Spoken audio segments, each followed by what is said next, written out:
Wardens, members of the court, sheriffs, liverymen, ladies and gentlemen, may I welcome you all to the launch of the Sheriff's Award for Bravery for 2021.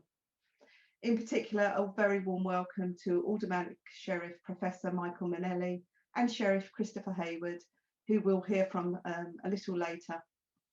A warm welcome to all our guests and affiliates who have joined the company on our first virtual launch of the City of London Sheriff's Award. You are all very welcome. Ordinarily, I think as the IPM has just chatted, we would be standing amongst the splendour of the dining room at the Old Bailey, where the board of recipients is mounted at the entrance and the book with citations is encased in glass. But one positive aspect of hosting a virtual event, of course, is that we're able to invite all members, all our guests, and we can share this year's launch with everyone. So over the next 30 minutes, we will hear how a thought developed into a concept for an award for bravery and how a young modern company captured the attention of the Lord Mayor and a sheriff just after the London bombings in 2005. We'll hear from Sheriffs Michael Manelli and Chris Hayward.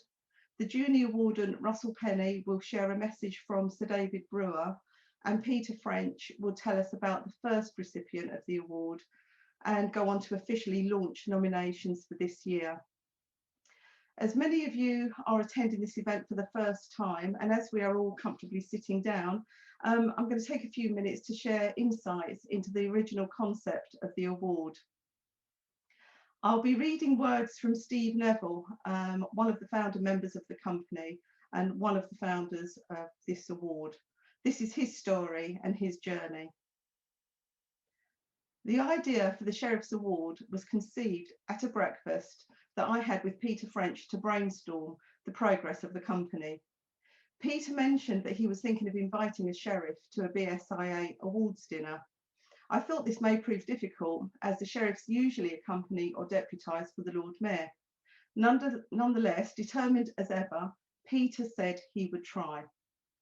The notion that a sheriff would come to one of our dinners and present an annual award was also considered, but dismissed, as the sheriff would be attending on behalf of the Lord Mayor, and therefore any presentation would be made in the Lord Mayor's name. Still, it was a good breakfast, and sustained on sausage, egg, bacon, and whatever else was going to kill us, we left and went our separate ways. The question why the sheriffs didn't have their own award after 1,000 years of livery history stuck with Steve, as did a restlessness that stayed with him after the London bombings. Anyway, his story continued. Over lunch with our sponsoring alderman and Lord Mayor Sir David Brewer, I discussed the aftermath and impact of the bombings on the city. We both spoke with pride about the ordinary citizens who displayed unwavering bravery, and I voiced my disappointment that their bravery had not been widely recognised. After identifying through the city archivist that there hadn't previously been a City of London Sheriff's Award, Steve was gently pushed towards the Lord Mayor, who was a person that could grant this gift. And here we follow a similar theme of Steve's meetings around dining, but in this case over tea and cakes at the Mansion House, where Sir David Brewer sat politely listening to the idea of an award that would recognise the bravery of a member of the public, which he liked, and which Steve proposed that we would like to call the Sheriff's Award. Sir David promised to speak with the city archivist and the sheriffs.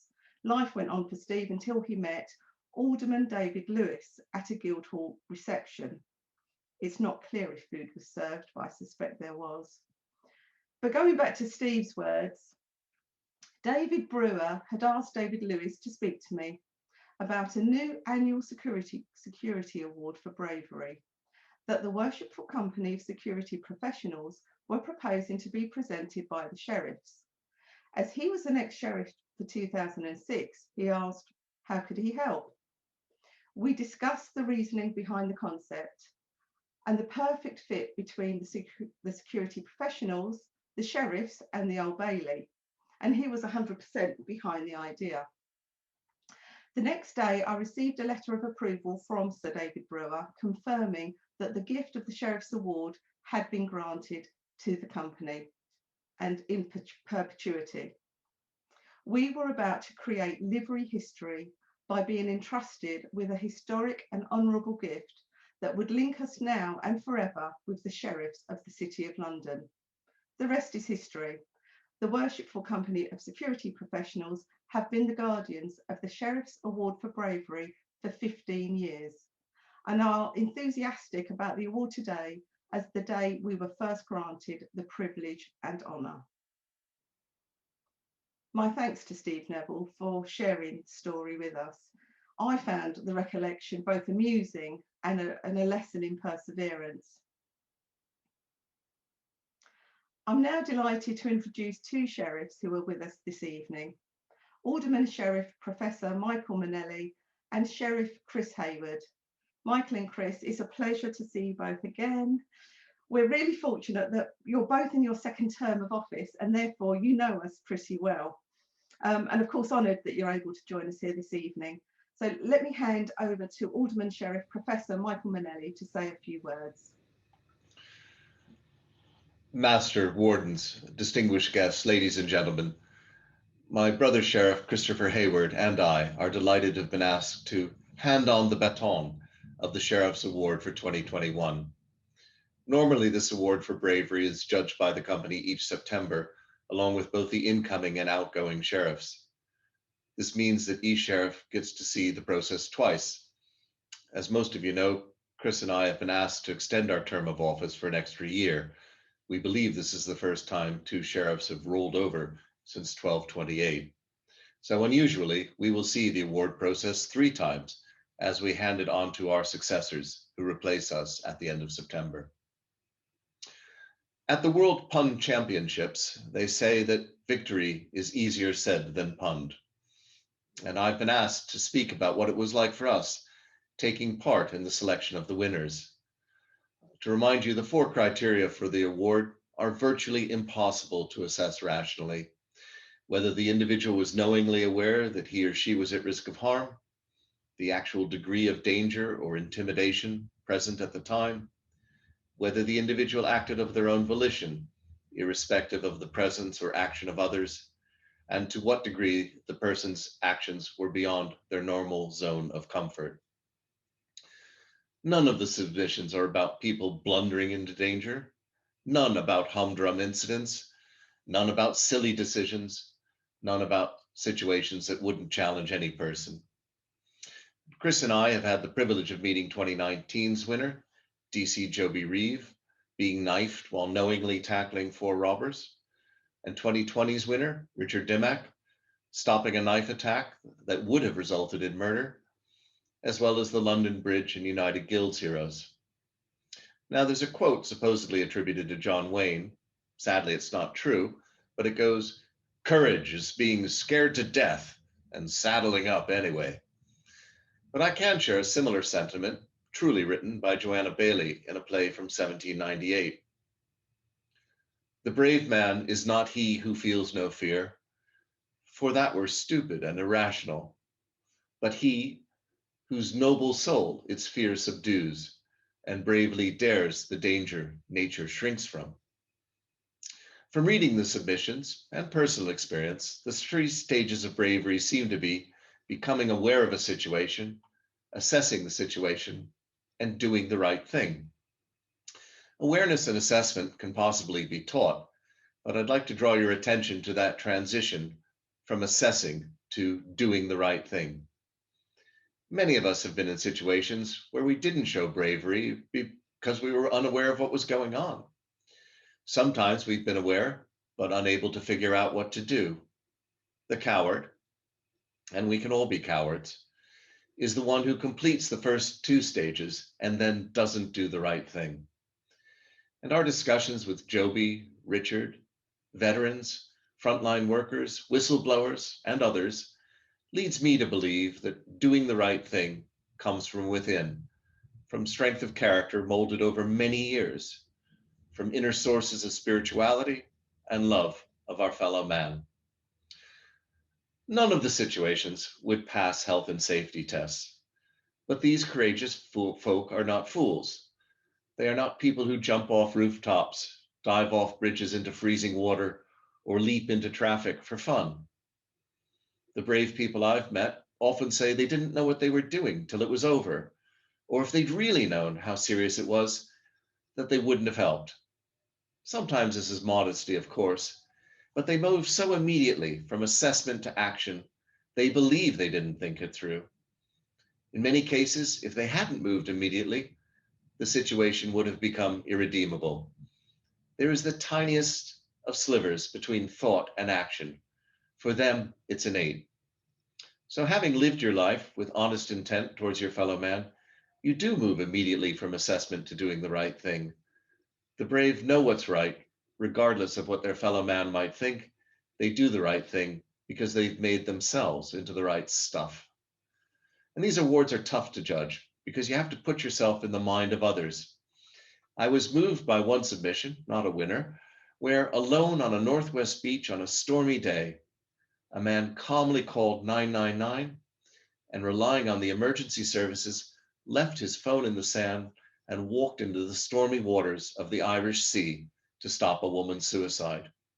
He knew the risk, assessed the danger, acted without others seeing him, and certainly stretched his comfort zone, while most evidently thinking ahead.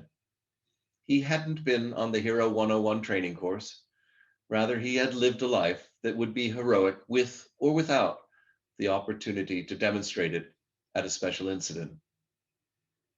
The triumph over fear is a lifetime's achievement, and these awards celebrate lives, not special incidents. Nelson Mandela said it in Long Walk to Freedom. I learned that courage was not the absence of fear, but the triumph over it.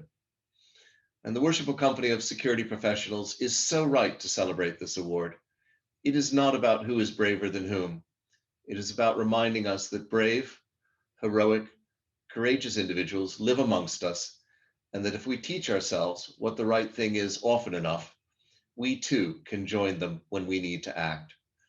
So judging these awards was a humbling privilege for Chris and me as sheriffs, teaching us again about just doing the right thing. The Worshipful Company rightly celebrates courage, for as Winston Churchill wrote, courage is rightly esteemed the first of human qualities because it is the quality which guarantees all others. Thank you. Master Liveryman, ladies and gentlemen, it's a real joy, as Brother Sheriff Michael said, to be back with you again at the launch of these awards. For me, and Michael used the words in his speech, that it's a very humbling experience as a sheriff to be involved in the judging of the awards. And for me, when I was involved in the judging, I felt that, frankly, every nomination, every nominee was a winner in their own way. It was almost impossible in some ways to say who the winner should be and who was better than who, because each of these nominees has committed a selfless act in the name of upholding law and order and in saving human life. And the bravery that these individuals have shown, as my brother Sheriff has said in his excellent speech to you this evening, really is quite remarkable.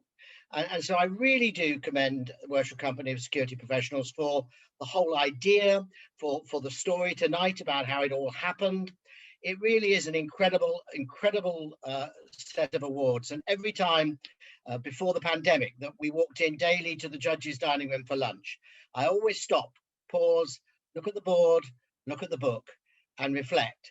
So my warmest congratulations to all of you on the launch of this year's awards, which I'm sure will be every bit as successful as the previous awards. And thank you again for having us with you this evening. No, thank you, Chris. Thank you so much for your words. And thank you for your support. I mean, you've both been marvellous these past 2 years, and we do appreciate that, Michael. We're going to go over to the Junior Warden now, Russell Penny. Sheriffs, Alderman Professor Michael Manelli and Christopher Hayward, thank you so much for your kind words and your unstinting support of this company and your awards. As Junior Warden of this company, I have the privilege of chairing the Sheriff's Award Working Group for 2021. And I'm delighted to have been asked to read some words from Sir David Brewer, our sponsoring Alderman and former Lord Mayor of the City of London. The words of Sir David Brewer. I have particular good memories of my involvement with formation of the Worshipful Company of Security Professionals. As the alderman sponsoring the company, I worked closely with the deputy, Philip Willoughby. Everyone worked so hard to move as quickly as possible to acquire the necessary charitable funding, and nobody more so than Steve Neville and Peter French. Steve and I used to have regular lunches at a small Italian restaurant on the north side of the city, and success was achieved in record time. The creations of the Sheriff's Award was an inspired one. It has associated the company with every sheriff, and therefore ultimately every Lord Mayor. It has given you great recognition, not only with the Old Bailey, but in the whole of the civic city. And it is greatly appreciated by the recipients. As Lord Mayor, I was extremely proud to be involved in the first award in 2006. The company should be justly proud of what it has achieved, and I'm absolutely delighted to join you here virtually, although I'd far prefer to be enjoying your company for real. So David, thank you. I will now hand over to Peter French, past master and co-founder of the Sheriff's Awards. Peter. Right, thank you, Russell, and thank you to David and Tessa for joining us. On the 7th of July 2005, one of 4 bombs was detonated on the London Underground at King's Cross Station. The device exploded in the first car with the train approximately 450 metres inside the tunnel. As people were evacuated from the station, security officer Mohammed Khalil, working for Securitas on a building site above the station, rushed down to the platform to comfort and assist the many injured on the train. Wearing only a flimsy face covering to protect himself from dust and fumes, and without thought of his personal safety, Mohammed stayed on the platform for over 8 hours until he could do no more. 26 people were killed and hundreds injured on that train. Mohammed Ashrad Kahil was recognised as the first recipient of the Sheriff's Award for Bravery. The Sheriffs of the City of London and the Worshipful Company of Security Professionals seek nominations for the Sheriff's Award for Bravery 2021. We wish to hear about people like Mohammed and the other recipients of this award who have acted bravely and selfishly to protect others. Details will now appear on your screen.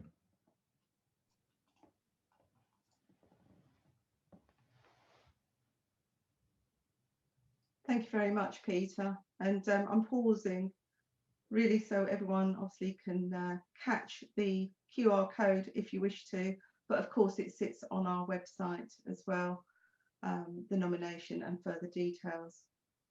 The Sheriff's Award and the honour that's extended to the principal recipient is unique, and it surpasses the cheque payment. To have your achievement recorded in a book and on the name board that sits in the Old Bailey is priceless. It was Sheriff David Lewis in 2006 who encouraged our company to select a recipient who, without planning or training, did something remarkably brave and out of character. In launching the Sheriff's Award for Bravery for 2021, let's not forget that objective, and let's leave here this evening with the intent and purpose of finding that unique person who has acted without thought for their own safety and is truly deserving of the award. It just leaves me to thank everyone. To the Sheriffs, Michael and Chris, your support as ever is very much appreciated. To Sir David Brewer and Lady Tessa, thank you. To all our guests, and I apologise, I can't catch you all on these tiny screens, but thank you all for joining. I hope that we'll be able to meet in person later this year, perhaps when we present the award at our annual dinner.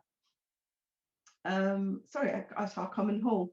And to all our members of the Company of Security Professionals who have joined us this evening, it's lovely to see so many of you. Lastly, I want to propose a toast to the company. May it flourish, root and branch. To the company. And I'm going to drink this. To the company. Company.